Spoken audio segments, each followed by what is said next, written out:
el mensaje y le ha puesto como título la herencia que no puedes perder. Y dice la palabra de Dios en Gálatas número 4, del 7 al 11, así que ya no eres esclavo, sino hijo, y sí, hijo, también heredero de Dios por medio de Cristo.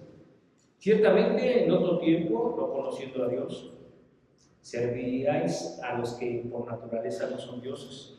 Mas ahora, conociendo a Dios, o más bien siendo conocidos por Dios, ¿cómo es que os volvéis de nuevo a los débiles y pobres rudimentos a los cuales os queréis volver a esclavizar? Guardáis los días, los meses, los tiempos y los años. Me temo de vosotros que haya trabajado en vano por vosotros. Amén, hermanos. Y mi hermano nos va a dar el tema de esta mañana. No sé si va a haber clase para niños o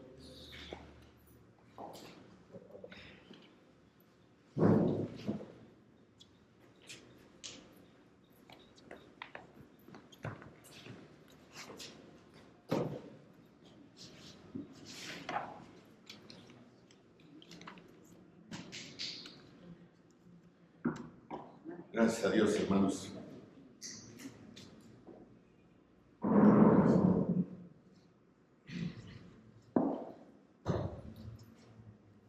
Gracias a Dios. Vamos a orar. Bendito Padre Celestial, te alabamos, Señor, y te damos gracias nuevamente porque podemos abrir tu palabra y meditar en ella, Señor. Quiero que el Espíritu Santo nos guíe, nos enseñe, nos permita, Señor, conocerte mejor para obedecerte, Señor, que podamos someter nuestra voluntad, nuestro ser, nuestro espíritu, alma y cuerpo a lo que tú, Señor, estás diseñado para nosotros, lo que tú has diseñado y hecho para nosotros. Te pedimos que esta palabra sea de orientación, sea de guía y también, Señor, de aliento para que podamos seguir, Señor, en tu camino. En el nombre de tu amado Cristo Jesús. Amén. Amén, hermanos. Pues gracias a Dios estamos viendo esta epístola maravillosa, la epístola de Pablo a los Gálatas, la cual enfatiza que la salvación es por la fe únicamente. Ese es el mensaje cristiano. Esa es la razón por la que hubo una reforma protestante en 1517. La salvación no es por fe más obras, no es un esfuerzo de cooperación entre el pecador y Dios para sacarnos adelante. Más bien, la Biblia es muy clara en enseñar que la salvación es totalmente una obra de Dios. Y lo único con lo que el pecador contribuye es simplemente poniendo su mano abierta. Únicamente estiramos la mano para recibir el regalo al creer en el Señor Jesucristo. No obstante, toda religión falsa, incluyendo formas falsas de cristianismo, quieren hacer que la salvación sea una combinación de la obra de Dios y de nuestra fe y obras que hagamos. Esa es la herejía que define toda religión falsa. Pablo predicó el evangelio verdadero de salvación mediante la fe únicamente en Cristo. Y ya hemos repasado la historia de las iglesias que fueron invadidas, cómo fueron invadidas por falsos maestros en ese entonces judaizantes y que los quisieron regresar a la edad, a la esclavitud falsa. Pero cuando Cristo vino, también estudiamos que todas esas cosas, todos esos elementos cesaron y la esclavitud de la ley se acabó. Y Cristo se convirtió en la sustancia y todo lo demás pasó como la mera sombra. Ya hemos leído este pasaje y el asunto es tan serio que parece que Pablo repite algunas cosas que ya hemos tratado en Gálatas 1, en Gálatas 3, en Gálatas 2 y ahora lo estamos viendo en Gálatas 4. Pero es tan serio que Pablo se pregunta al final si sus esfuerzos y todo lo que ha hecho, todo lo que les ha escrito, ha sido en vano. Dice al final, me temo de vosotros que haya trabajado en vano. Que lo que he estado haciendo y diciendo, y yendo y viniendo y trayendo y amonestando y predicando, no valió la pena.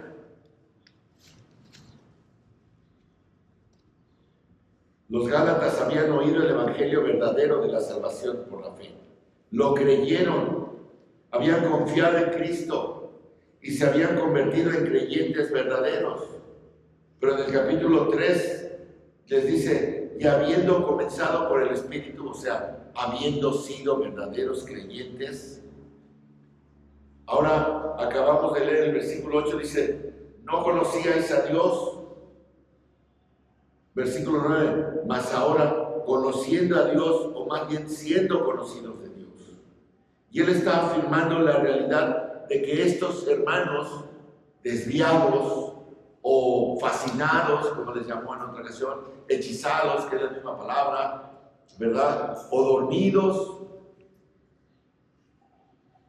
Estos creyentes que comenzaron por el Espíritu y que han experimentado su poder y que han oído la verdad y que sus vidas han sido transformadas, ahora están regresando a conductas ajenas al camino de la salvación. Esa es la pregunta aterradora para la cual Pablo presenta nuevamente muchos y muchos argumentos en esta breve epístola. Y hemos estado leyendo, hermanos, y solamente quiero detenerme un poquito en esta cuestión de la adopción, porque de ahí vamos a tomar para cerrar este pasaje, hasta el versículo 11. Dice que él habla de un niño, que un niño no difiere de un esclavo cuando es joven, como vimos en los sermones pasados, pero después Cristo vino y fuimos redimidos. Llegamos al punto de ser adultos, fuimos maduros en Cristo y recibimos la adopción como hijos. Eso dice en el versículo 5 de este capítulo 4 que vimos la semana pasada. El versículo 6 dice, sois hijos. Y de nuevo el versículo 7 retomando dice, ya no un esclavo, sino un hijo. Y todo esto tiene que ver con adopción. La palabra adoptar. Pablo es el único en el Nuevo Testamento que usa la palabra adopción. Y la usa en Romanos, la usa en Efesios y la usa en Gálatas. Y la palabra es una palabra compuesta de dos palabras griegas. La primera es huios, que es hijos. Y la segunda es tethimi, que significa colocar hijos. Colocar a alguien como un hijo. La adopción, desde el punto de vista teológico, como Pablo la usa, es Dios colocándonos como sus hijos en su familia. Cuando estamos tratando, hermanos, con la Biblia, estamos tratando con un libro antiguo también, que fue escrito hace 2000 años más, o se terminó de escribir hace 2000 años, y que estamos tratando con costumbres sociales y tradiciones y conductas que tienen esa edad, costumbres de hace 2000 años.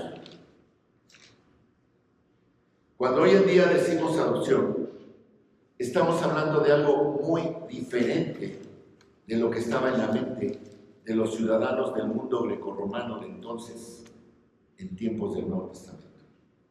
La adopción era diferente a lo que hoy conocemos como adopción. Y como siempre, hermanos, en toda interpretación de la Biblia, tenemos que regresar y recrear la estructura social, la estructura lingüística, la estructura cultural, para que sepamos lo que algo significó en ese tiempo, porque eso es lo que todavía significa. ¿Sí me explicó? Pablo no nos explicó la palabra adopción. Él sabía lo que sus lectores entendían cuando él decía adoptar. Cuando él les dijo, somos adoptados, ellos sabían lo que era adopción en el contexto romano. Y por eso tenemos que saber eso.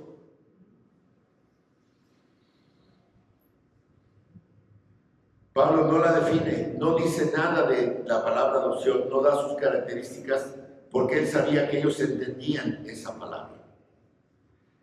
La Biblia en la época, hay mucha gente que dice que necesitamos actualizar la Biblia. Yo no digo que no pasemos la Biblia a cierta forma de expresión moderna de palabras que ya no usamos. Pero no podemos actualizar la Biblia a la época moderna. Eso está mal. No necesitamos hacer eso. Lo que necesitamos es tomar a las personas modernas y llevarlas a tiempos bíblicos para recrear el contexto, para poderlo entender. Y al entender eso, podamos entender la realidad completa, porque ellos sabían lo que era la adopción en su mundo. Nosotros no lo sabíamos. Y lo digo esto porque yo lo aprendí la semana pasada, hermanos. Por eso estoy tratando de abrir un poquito el panorama. Necesitamos regresar, necesitamos separarnos del concepto contemporáneo de la adopción y regresar. Pablo está tratando con una idea romana. Y si vemos en el Nuevo Testamento o en el Antiguo Testamento, no hay un conjunto de leyes respecto a la adopción. En la Biblia no se habla de la adopción. Pablo está hablando a gentiles en el mundo grecorromano y está en términos que ellos entienden. Así que debemos entender, porque ahora es una doctrina la que nosotros vivimos, la doctrina de la adopción. Somos adoptados, somos hijos de Dios. Y a todo el que cree en Él le es potestad de ¿qué? ¿De ser qué? Hecho hijo de Dios. Esa es la doctrina de la adopción. Entonces tenemos que entender de qué se trata. Hermanos, la adopción moderna es muy loable, es muy buena, pero es una especie de acción caritativa. Hoy en día se lleva a cabo por personas que quieren rescatar a niños, a bebés, que están viviendo una vida muy difícil. Hay muchos bebés que son adoptados de madres que no quieren abortar, pero no quieren al niño, al bebé, y lo dan en adopción. Y alguien más se compadece, tiene amor, tiene caridad, tiene misericordia y adopta a ese niño. Y en cualquiera que sean las circunstancias, en México es muy difícil adoptar. Me molesta eso que sea tan difícil adoptar. Porque hay muchas veces que quieren hacer esa labor, ¿verdad? Pero en fin. Pero básicamente, hermanos, aquí en nuestra sociedad la gente no adopta adultos, adopta niños, ¿verdad? En el mundo romano antiguo no se adoptaban niños, se adoptaban adultos. Y se adoptaban a adultos hombres, rara vez se adoptaba a una mujer. La razón por la cual Pablo habla de la adopción es porque él habla de hijos. Porque, hermanos, la adopción se realizaba con un hombre maduro, hombres jóvenes, adultos. Hoy en día no hay ninguna razón para adoptar a un adulto. Hoy en día no es necesario. Cumple uno la mayoría de edad, se acabó. No se puede, no es. Pero la adopción romana era de un hombre adulto, probablemente de 20 años o más. Por vida llegar hasta los 30 años o tal vez más, y eran adoptados por familias ricas, por familias muy poderosas políticamente hablando, familias de estatus, familias con un patrimonio muy alto, muy grande, familias de prominencia, ¿no?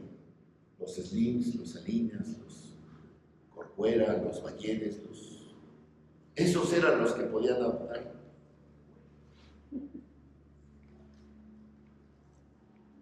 Eran virtualmente todos estos tipos de familia los que adoptaban. Inclusive, si estas familias tenían hijos hombres que podían heredar, pero que veían que ese hijo de ellos no era lo suficientemente listo, sagaz, competente, varonil, o lo que quieran ver, pues ellos buscaban a alguien a quien pudieran adoptar, para que pudiera llevar a cabo el papel de seguir engrandeciendo a esa familia y seguir haciendo que esa familia pudiera fructificar en todos los sentidos, económica, social, política y hasta religiosamente. Entonces, la adopción romana era de adultos y se adoptaban. Si no tenían hijos estas familias ricas, pues obviamente adoptaban para tener un heredero. Pero si tenían hijos que pensaban que no eran aptos para el futuro de la familia, adoptaban a alguien al que le veían buenas perspectivas. Había una facultad en la antigua Roma llamada la patria potestad, patris potestas. La patria potestad era eso. Esencialmente, el padre, el pater familia, podía desheredar al hijo biológico, al primogénito o a los que tuvieran, si no veía que fueran capaces de seguir con todo el linaje de la familia. Y entonces ellos adoptaban a alguien que pudiera ser. Y básicamente lo compraban. Pagaban un precio muy, muy alto. Y había familias, tal vez de clase media o esclavos, que tenían hijos muy capaces, muy inteligentes, muy educados, que decían, pues aquí está mi hijo, agárrate este va a hacer que tu familia salga adelante. Y entonces lo vendían y pagaban un precio muy caro. Y no era deshonroso, al contrario, era tal vez la única oportunidad que tenía esa familia de clase media, de clase pobre o inclusive esclavo, para poder hacer que su hijo saliera adelante o tuviera una mejor posición. Esa era la facultad del padre de familia.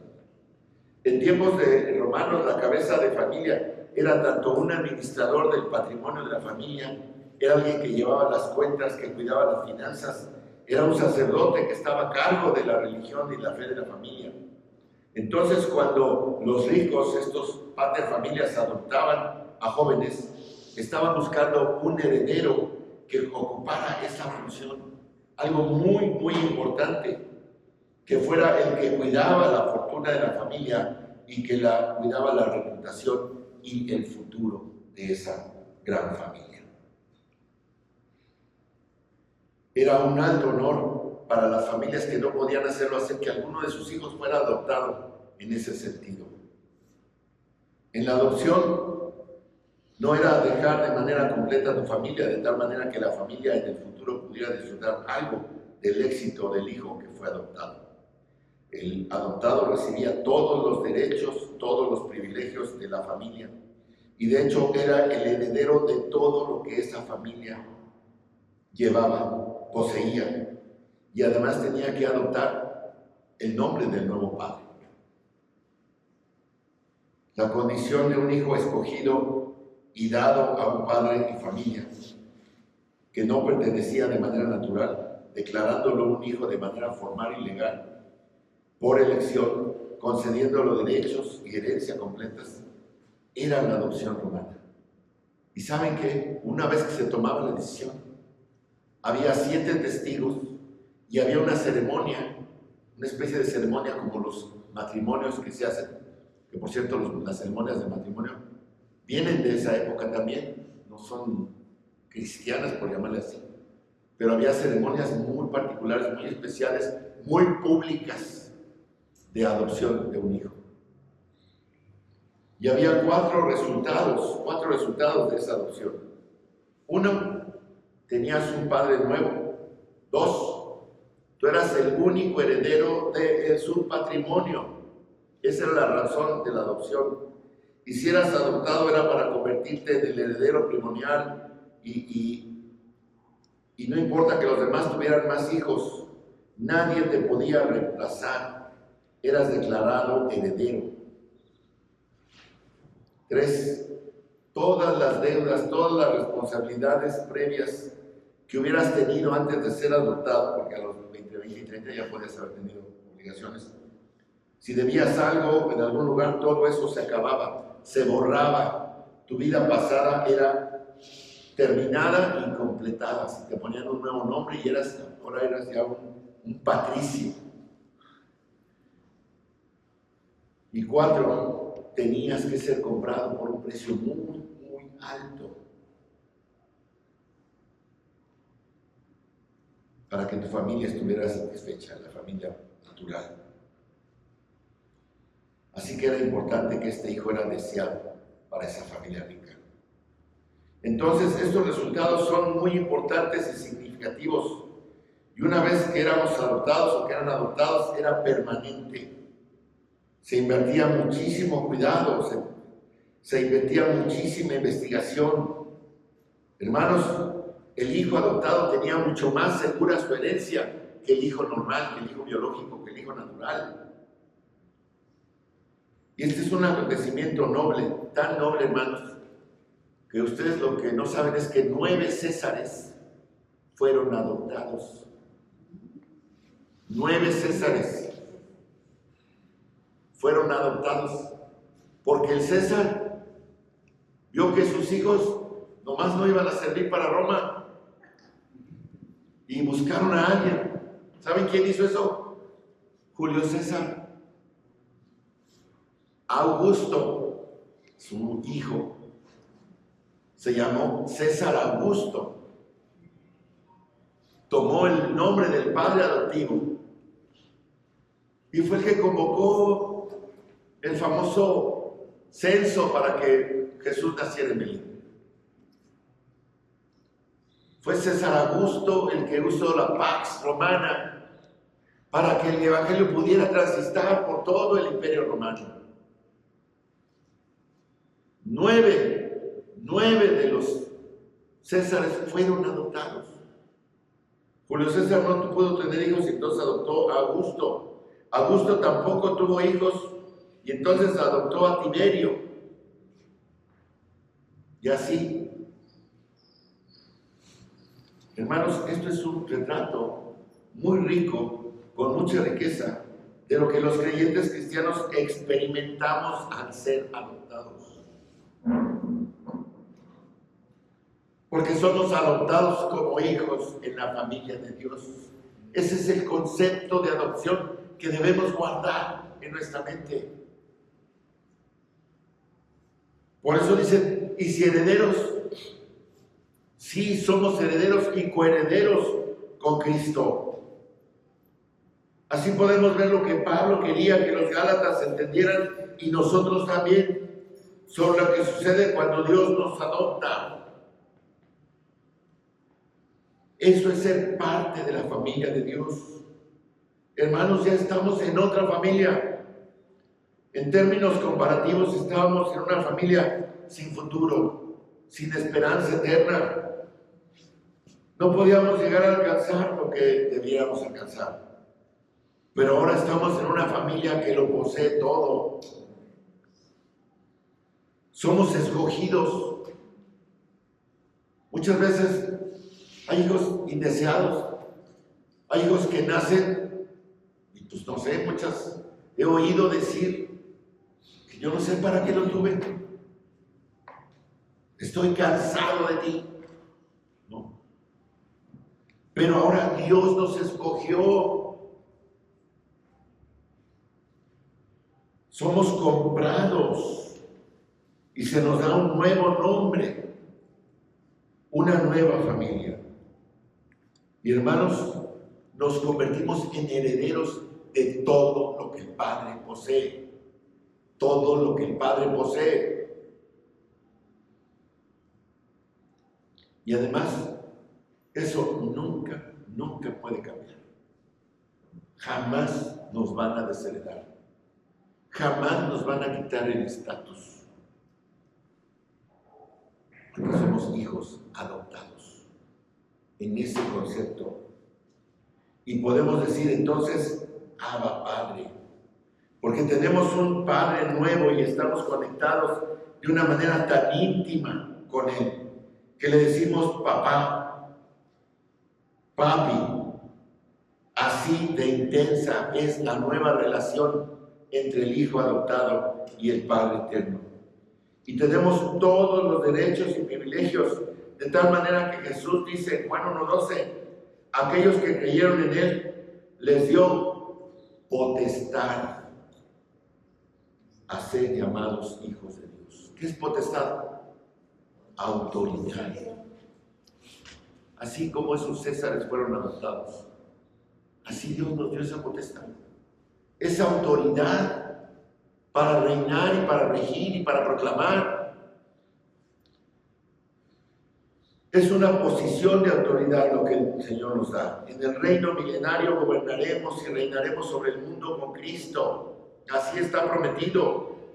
En el cielo nos sentaremos con Él en su trono y seremos, como hemos leído en Romanos 8, herederos y coherederos en Cristo de todo lo que Dios posee. Por cierto, hermanos, como les decía, en la ceremonia de adopción romana, según una fuente, habían 7 testigos. 7 testigos tenían que haber, porque era una ceremonia muy seria. Entonces, 7 testigos tenían que haber para que se estableciera la legalidad de esa adopción. Y debido al testimonio de ellos, en el caso futuro, de que otros en esa familia rica quisieran desafiar la adopción, ¿verdad? No podían hacer nada porque había 7 testigos. Y si no estaba este, estaba el otro, y el otro, hasta 7.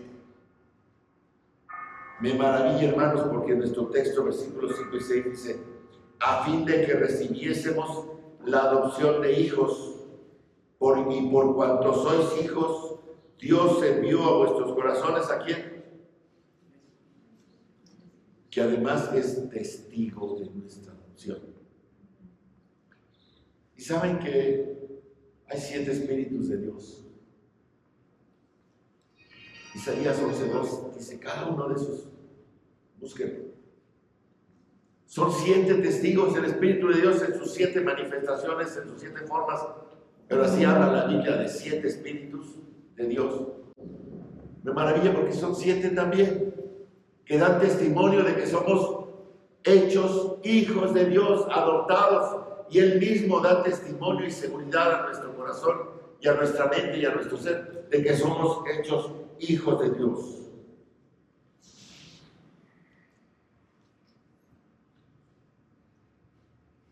Cuando somos adoptados como hijos, la confirmación de que somos hechos hijos, y el versículo 6, cuando recibimos al Espíritu de nuestros corazones que da testimonio con nuestro espíritu de que somos hijos de Dios, todo esto está edificado en este retrato increíblemente rico de la adopción romana, hermanos. Y ahora llegamos a la consumación de ser hechos hijos de Dios. Versículo 7. Por tanto, ya no sois esclavos. Por cierto, los esclavos podían ser adoptados. Tanto esclavos como hombres libres podían ser adoptados. Ya no eres esclavo, ahora eres un hijo.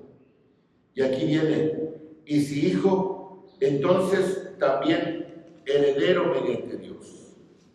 El punto de la adopción es darnos un patrimonio. El que fuera heredero a través de Dios, Dios lo está escogiendo para darle un patrimonio. Hermanos, tenemos que pensar en nuestra salvación de esta siguiente manera. Dios nos escogió desde antes de la fundación del mundo para que fuésemos herederos de todo lo que Él posee. Esa es la naturaleza magnánima de la gracia y el amor de Dios, y es sorprendente. Hay muchas trivialidades necias que oímos de la gente que predica, entre comillas, predica. Un evangelio como el de la prosperidad, acerca del hecho de que Jesús quiera que tengas un carro nuevo, o una casa nueva, o un buen trabajo. Además de que eso es mentira, todo lo que es de esta tierra es sin valor comparada con la herencia de todo lo que Dios posee en la gloria de su reino y en su presencia eterna. Hermanos, ¿qué importa qué coche manejo? ¿Qué importa algo de este mundo comparado con la gloria que está delante de mí?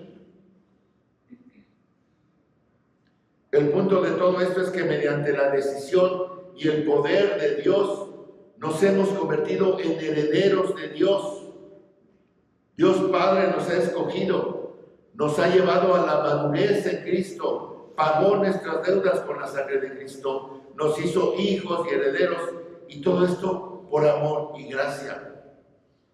Y aquí está el punto más amplio. Todo esto es lo que el Evangelio de la Fe hizo por nosotros.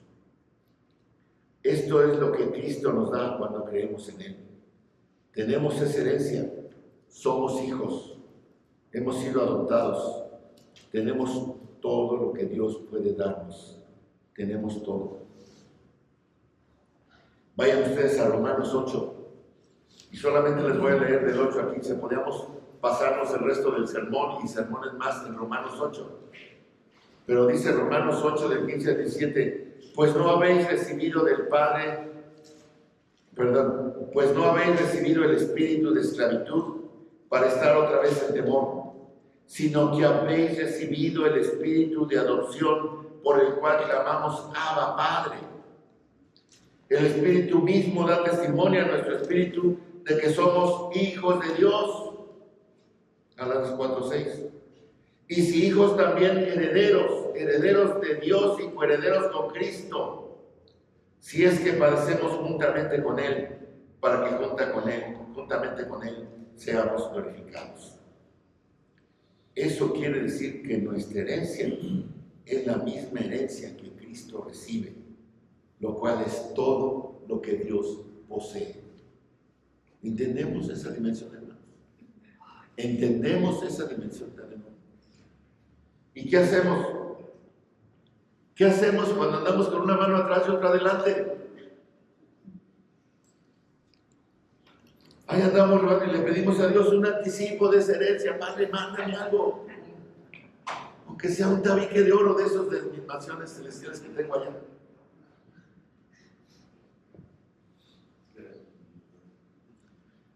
¿No estamos tentados a eso? ¿No estamos pidiendo bienes materiales? Por eso prosperan esos evangelios falsos. Hermanos, tengamos paciencia, seremos glorificados con Él si estamos dispuestos a sufrir con Él. Por eso les leí el verso 18, porque el evangelio de la prosperidad se lo brinca. ¿Qué dice el verso 18?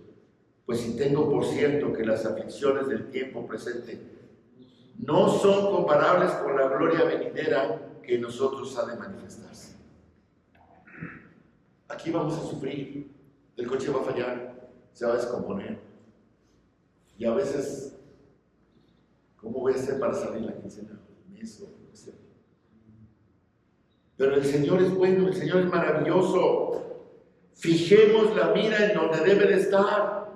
Coloquemos nuestro enfoque no en las cosas de la tierra, sino en las cosas de arriba.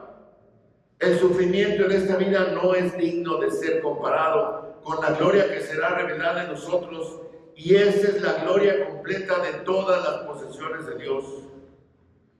Hermanos, son promesas impresionantes.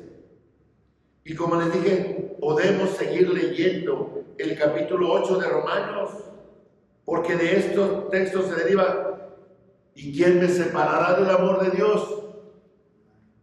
Capítulo 8 de Romanos. No.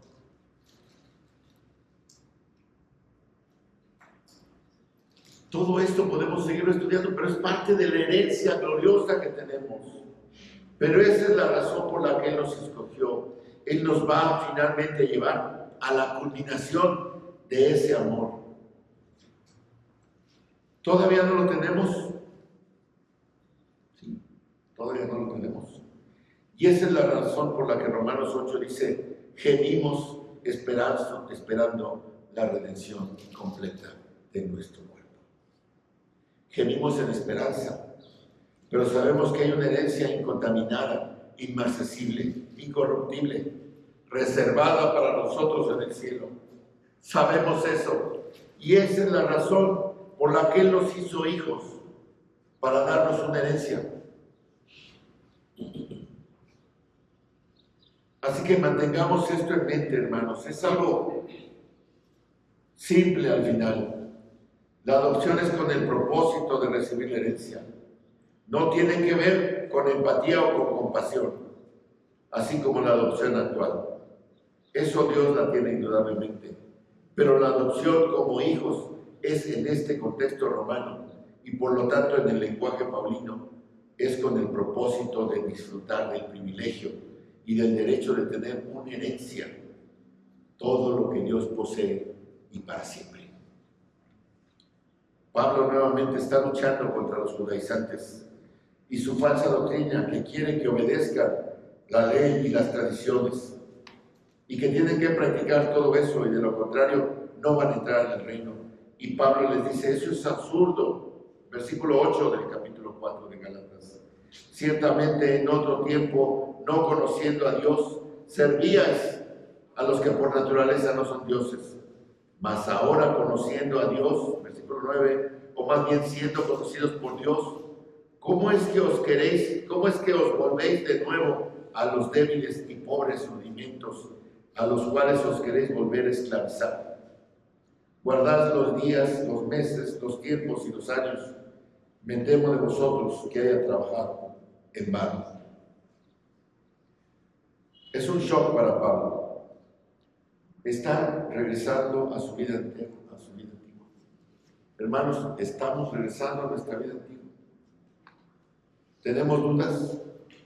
¿Estamos regresando al pecado? ¿Estamos regresando a la familia anterior? ¿Estamos regresando al infantil? ¿Regresando a la esclavitud, rituales, religiones superficiales? ¿Qué es lo que nos tiene fascinados? Capítulo 3, versículo 1. ¿Por qué hemos sido necios que vamos a regresar a algo que es otro evangelio? Pablo se siente que ha trabajado en vano.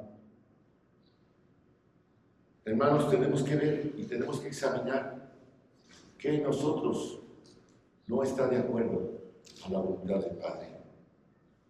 En el versículo 8 encontramos la responsabilidad de ser hechos hijos. Esta adopción trae responsabilidades. Y en el mundo antiguo así las traía, porque ahora el hijo adoptado iba a ser responsable de que esa familia fructificara, de que esa familia prosperara, de que esa familia pudiera seguir creciendo. Por eso ciertos Césares fueron adoptados. Lo primero que necesitaba el nuevo hijo es lealtad a su nuevo padre. Adoptaba su nombre y tenía que honrar y ser leal a su nuevo padre. ¿Saben qué significa honrar? Honrar significa hacer quedar bien. Hacer quedar bien. No sé, de repente por ahí hay un niño chillando y gritando y haciendo berrinche y la mamá no te conoce. Le está haciendo quedar mal. Pero como hijos debemos hacer quedar bien a nuestro Padre. Necesitamos mostrar gratitud por su amor, gratitud por su gracia, aprecio por la herencia que se nos ha dado. Versículo 8 dice, aquello que por naturaleza no son dioses, solo hay un Dios verdadero en el universo, y el Dios y Padre nuestro, Señor Jesucristo, es la única manera de conocer a Dios. Nadie viene al Padre si no es por mí, dice Cristo. Entonces, hermanos, tenemos que venir a Dios con esa actitud y necesitamos esa responsabilidad, lealtad, gratitud, amor. Tenemos que honrar. Hermanos, hay mucha gente afuera. Hay mucha gente que dice que conoce a Dios, pero no lo conoce. La gente habla de Dios, pero no conoce a Dios. Tienen todo tipo de dioses diferentes. La mayoría de la gente simplemente inventa su propio Dios, o tienen una religión que ha inventado el Dios para ellos. Hay dioses representados por demonios, pero el mundo entero, fuera de los cristianos, no conocen a Dios. Y oímos decir a la gente, hablar acerca de Dios, orar a Dios, decir que Dios te bendiga, decir creo en Dios, decir soy una persona muy religiosa, pero no conocen a Dios porque no han venido al Dios verdadero mediante la fe en Jesucristo. No conocen a Dios. Ellos creen en un Dios que no es Dios. Están en el otro lado y están adorando al diablo. En Efesios 4, Pablo describe que es como estar alejados, excluidos de la vida de Dios, teniendo el entendimiento entenebrecido, ignorantes, con el corazón endurecido. Primera de Corintios 1 le dice Pablo a la gente que no conoce a Dios, dice que nunca encontrarán a Dios mediante la sabiduría humana, que Dios no puede ser conocido por la sabiduría y por la ciencia. Y agradó a Dios que él no fuera hallado por la sabiduría humana. Y pregunta, ¿dónde estaba el sabio? ¿Dónde estaba el escriba? ¿Dónde está el inteligente? Que no puede conocer a Dios. El evangelio verdadero, dice Pablo, es una locura para el mundo. Pero los locos son los que están afuera, son los necios. Nosotros hemos conocido a Dios. Romanos 1 dice que cuando conocieron a Dios, por lo menos tenían un breve conocimiento desde su corazón innato que Dios sembró a ellos, pero ¿qué hicieron? No lo glorificaron y se alejaron. Y Dios los entregó a toda idolatría y a toda perversión. El mundo entero está lleno de gente que habla de Dios, pero no conoce a Dios de manera absoluta. Y es donde tenemos que tener cuidado. Porque cuando sí, yo sí creo en Dios, así que no me hables de ello. ¿Cuál Dios? ¿Usted va a ir para allá abajo? No, yo sí le oro a Dios, y también por si las dudas a los santos, tengo mi altar y tienen 20 dioses.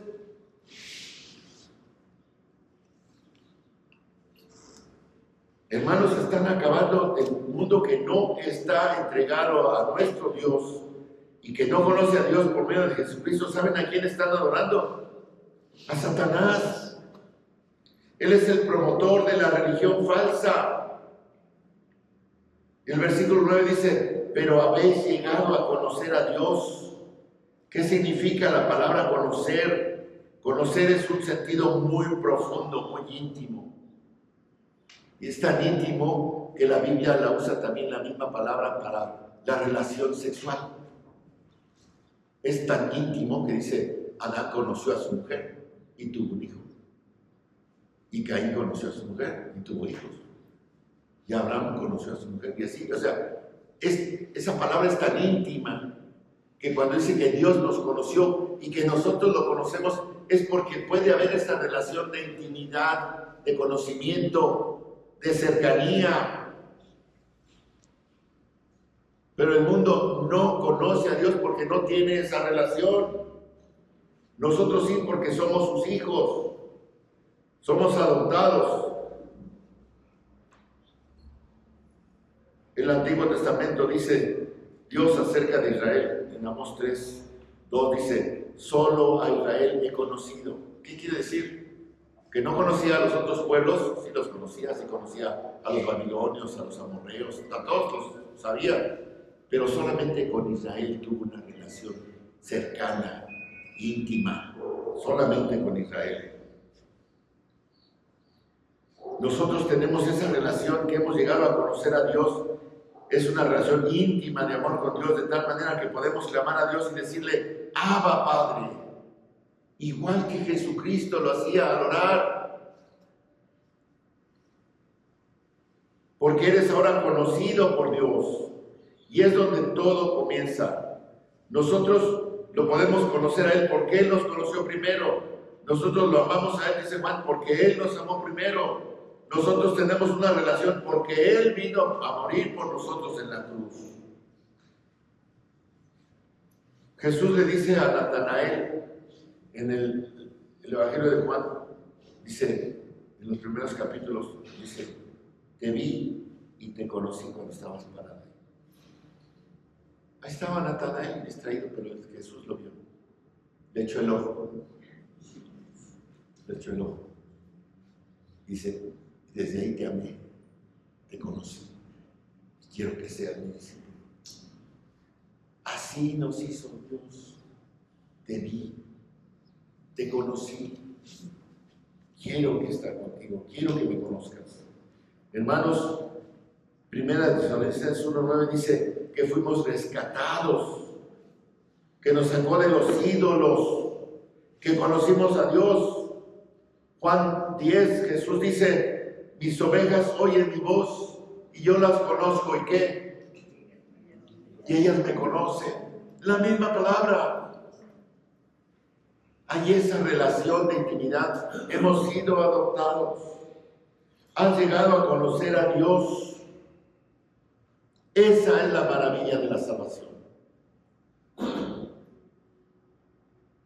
Cuando en el versículo 9 dice, os volvéis, esa es la palabra para convertido, para conversión, para arrepentimiento, para regresar al camino correcto.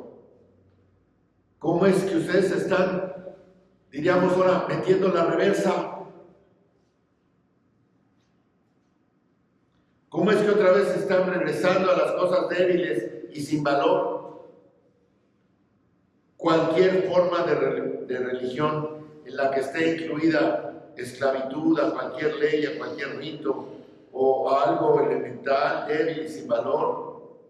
Hermanos, cuando es comparada con el Evangelio verdadero de Jesucristo, tengan cuidado, no regresemos a la esclavitud.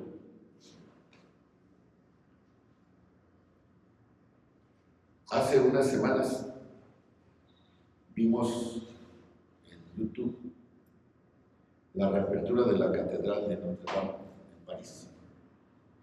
Algo bonito, fastuoso, elegante, hermoso. Vimos una ceremonia donde estaba toda la realeza europea y también la americana. Estaba Trump sentado junto a la señora Biden, imagínense, y a la hija de Biden. Y ahí estaban, en primera fila, gran pompa y circunstancia, música espectacular. Vimos el brillo y la gloria de eso en una multitud de personas que no conocen a Dios. Vimos hombres y mujeres esclavizados, encadenados a obras, a ceremonias, a rituales. Esa no es fe. Esa es una religión que ha retrocedido. Por eso la Reforma. Esa no es una fe profunda. Es una religión simplista. Lo que es fe profunda es abrazar su relación como hijo por la fe y no enredarse en cosas débiles sin valor que constituyen una religión falsa. Leemos al final del versículo 9 la pregunta: ¿cómo es que os volvéis de nuevo a los débiles y pobres rudimentos a los cuales os queréis volver a esclavizar? La historia de Israel es un buen ejemplo. Desde su salida de Egipto, Dios les libró de las plagas, de la muerte, de los primogénitos, de la persecución de los egipcios, les abrió el mar, les dio agua, les dio maná, les dio carne, una y otra vez.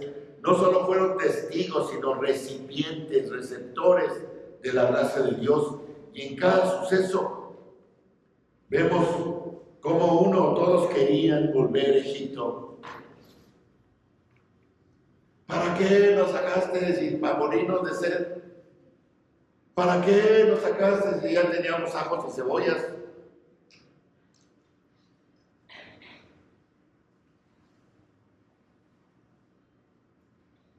Querían volver a lo que tenían antes, a la esclavitud.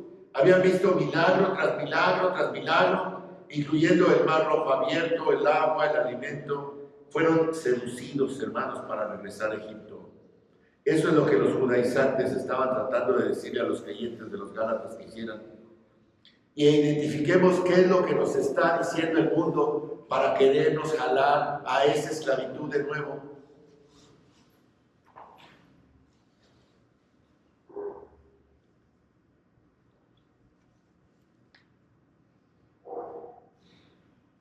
Versículo 10 dice: observan los días y meses y años y temporadas, etc. Estaban comenzando a absorber calendarios, rituales, ceremonias, Y ninguna de ellas, hermanos, ninguna ceremonia, ninguna de las leyes es obligatoria. Ninguna de ellas es mencionada en el Nuevo Testamento. Jesús dice: yo soy el Señor del sábado, así que lo que yo diga, eso es lo que hagan. No hay mandato en todo el Nuevo Testamento a guardar el día de reposo o ningún otro de los acontecimientos o eventos del calendario judío. Todo se acabó. Colosenses 2, 16 y 17 dice: por tanto, nadie os juzgue en comida o en bebida o en cuanto a días de fiesta, luna nueva o días de reposo, todo lo cual es sombra de lo que ha de venir, pero el cuerpo es de Cristo. Aquellos que están desviándose de regreso, hermanos, tengamos en cuenta la palabra de Dios. Tengamos en cuenta a qué hemos sido llamados. Dice el versículo 11: temo por ustedes, que quizás he trabajado por ustedes en vano. No hace mucho me enteré que un amigo de la iglesia donde yo nací, en Banderas, la iglesia donde está el Mesías de Banderas 47, un amigo muy querido nuestro, se convirtió al catolicismo. Totalmente.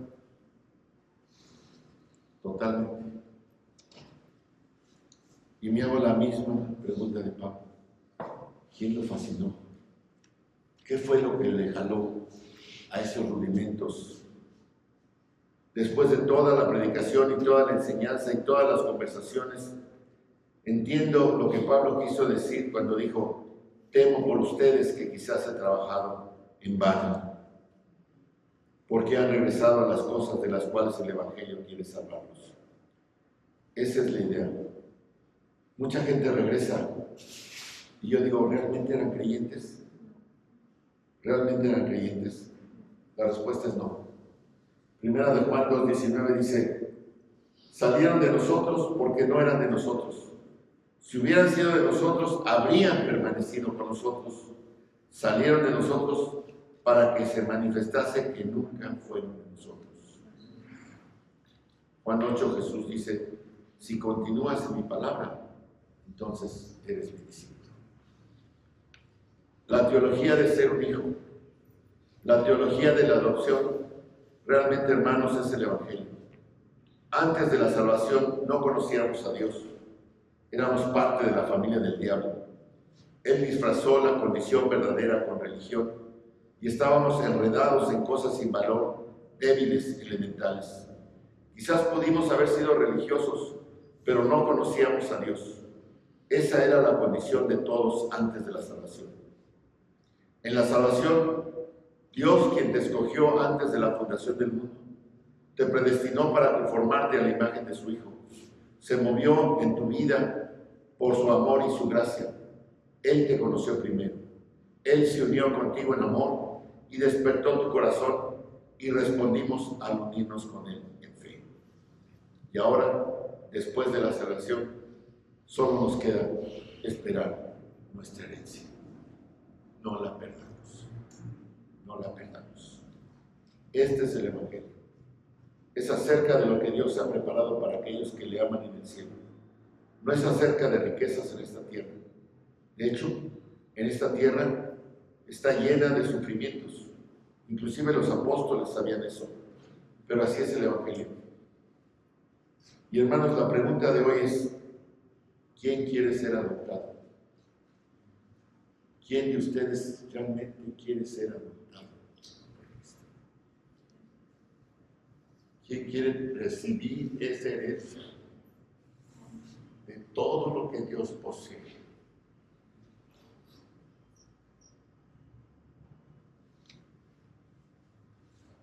Oremos. Padre, te damos gracias esta mañana, porque no sabemos qué más decir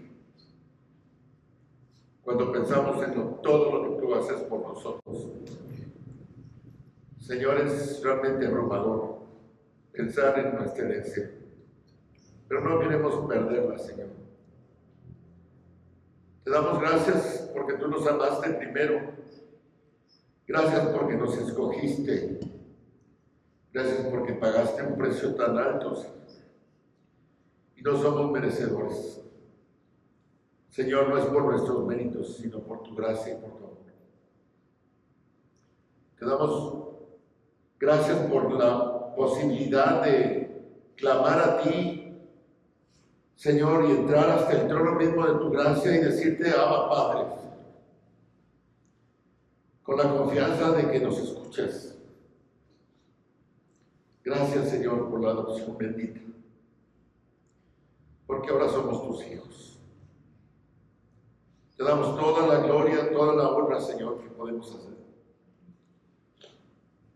Y solo te pedimos fortaleza, entrega, decisión, Señor, para que podamos seguir adelante honrándote, respetándote, Señor, haciéndote quedar bien, cumpliendo tu voluntad y tus mandamientos. Y permite, Señor, que si hay aquí alguien que no ha aceptado, pero que quiere ser adoptado por ti, Señor, que pueda entregar su vida diciéndote que entres a su corazón, que está dispuesto a recibirte, que está dispuesto, Señor, a pedirte perdón y a creer en ti, Padre. En el nombre de tu Hijo amado, Cristo Jesús. Amén. Amén, hermanos. Dios los bendiga.